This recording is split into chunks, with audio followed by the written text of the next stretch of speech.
Gayle Keller, casting director for the Big Door Prize. This is a show set in a small town where everyone basically knows each other. So where do you start with an ensemble show like this? Oh gosh. Well, I let the showrunner sort of guide me to what he's looking for in terms of the characters, after reading the script. I kind of have an idea of maybe some of the roles, but then I sort of like depend on, lean in on what he wants for these different townspeople and how they're all going to fit together. And he came out of a show that was sort of similar, Schitt's Creek, that had, also a town, so he had some ideas. And it kind of centered around Chris O'Dowd because he was really the person we had in the beginning. So we just sort of branched out from Chris, like. So he was your top choice for Well, yes, he was attached to the project when I came on. So, like finding his parents, are we going to go with Irish parents? Or are we going to sort of like cheat and have like one of his parents American and one Irish? Or how are we going to do that? Like how long he had been in the States and all that stuff. So yeah, he was like our jumping off point, Chris. Yeah, because the Hubbard family is kind of like the central figures almost. And I love their family. I love Gabrielle Dennis as his wife Cass, and then Juliet Amara as their daughter Trina's. How did their castings come about? Yes, well, we wanted, we did want to lean into the comedy of the show.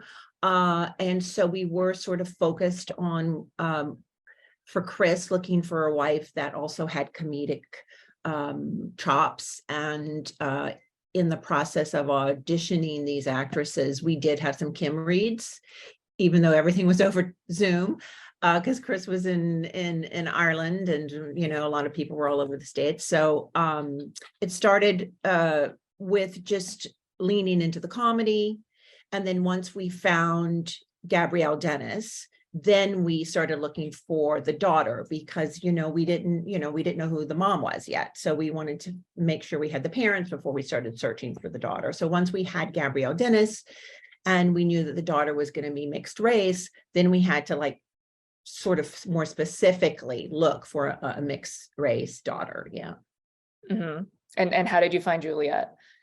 Well, she was like the last really role that we cast, because it was difficult to get that balance of finding the young girl who's like the right age, that feels like a teenage daughter, isn't too young or isn't too old, also is believable as their daughter, you know what I mean? And then also was a really great actress who we thought could really just pump up all the material. She is Canadian, and at the time she was working on a series, I believe, in Vancouver. And so, we had to make sure that we could get her visa in time, and, make sure that she was off, she was available to us, because she was on another show as a recurring character. So it was like right down to the wire. We got her like at the very, very last moment. We were very excited. Like she came in person to read? No, everything was over Zoom. Okay. Everything was over Zoom, all of our auditions and all of our callbacks and everything. It's just that we didn't know if her, the series that she was on, like, if she was going to be available for you guys, to us. And then we also had to work on her visa. So it was kind of a last minute, and it was over the holidays. It was like the December was creeping in, and we were going to start shooting in January. So it was like really, really tight. But we got it. When it's a situation like that, when you're not sure if you're going to lose the actor, do you have to, how early do you start thinking about like backups? It's like, oh, if you can't should we go to this person? I think we're always thinking of backups. We're always, I sort of use this analogy that it's like baseball. Like you have to have a bench. You always have to have that bench. Like if your star pitcher goes out, who's going to come in next? Yeah, you need a reliever. So you need a reliever. So we had some ideas in the background. Yes, we did. Yeah. But then when the call comes in, it's like, we're good, then it's like, yes. Phew, yes, because we all fell in love with her, her quality, as well as, the fact that she looked like she could be their daughter. She just had this really great quality to her. She was, she was kind of a cool kid. So you can kind of tell from the show, she was opinionated and strong-willed and all that stuff, but very loving to her parents, but also funny, so it was tricky, but we're lucky we got her. Did she have to do chemistry reads with Chris and Gabrielle? No, she did them with oh God, I'm awful, I'm blanking on his name. Sammy? Yes, she did it with Sammy. Yeah. So for the kids, those chemistry reads were just the two of them. And then for the parents, we had chemistry reads with Chris and some ladies, but we didn't really cross over into the parents and her. We felt like if the relationship with Sammy worked, then it could work.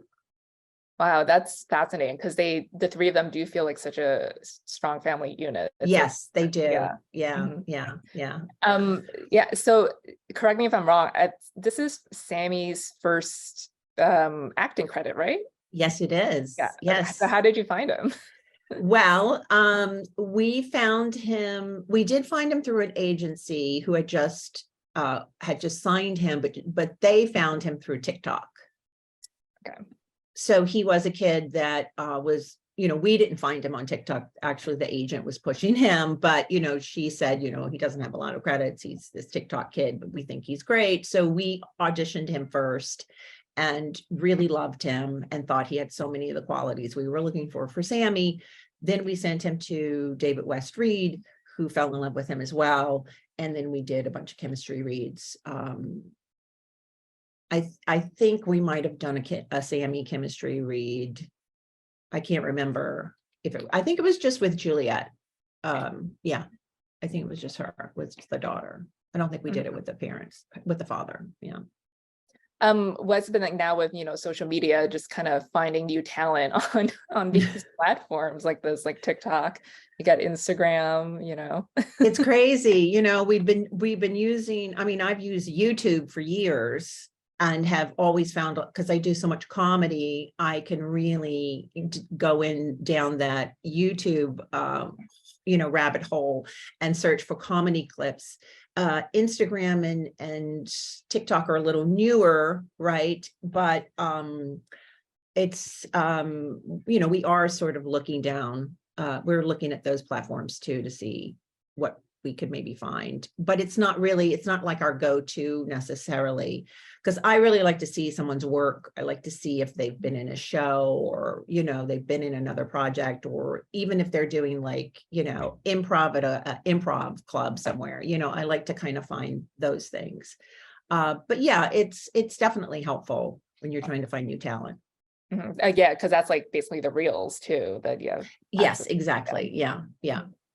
I love the supporting cast in here too. I love Josh Segarra as Georgio, because in the first half of the show he seems like such a meathead, and then he has this really deep material in the back half. And he's a scene stealer and everything like the other two. So how did you get him on board? Yeah, well, he was someone that everybody liked from the very beginning, so that felt like he was definitely a front runner kind of going into the project.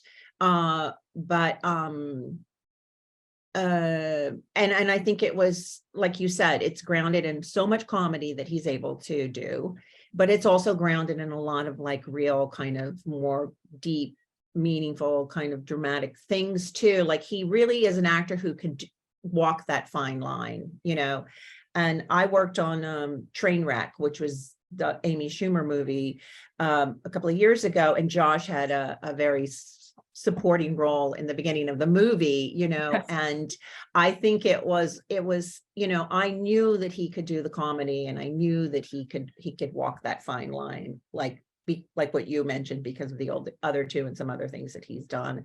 And he's just a New York actor that I've known forever too. So his arc it's a big arc, right? It's you have no idea that that's coming, which was also kind of fun, I think, for Josh too, because we kind of let him know what was ahead, and he was really excited about that. Lastly, would you use the morpho machine? God, that's such a good question. And if you do, what do you want your card to say? What do I want my card to say? I want to, I'd like to be, gosh, I don't know, change the world or just something good. World changer. Yeah. World changer. Hey, for the better, for the better. I don't know. I don't think I need to know what, the future holds for me. I think I'd opt maybe not to use the morpho machine. That's fair. Yeah. Well, Gayle, it's great speaking with you. Thanks so much for your time, and we'll see you back here in a little bit. You're so welcome, Joyce. Thank you.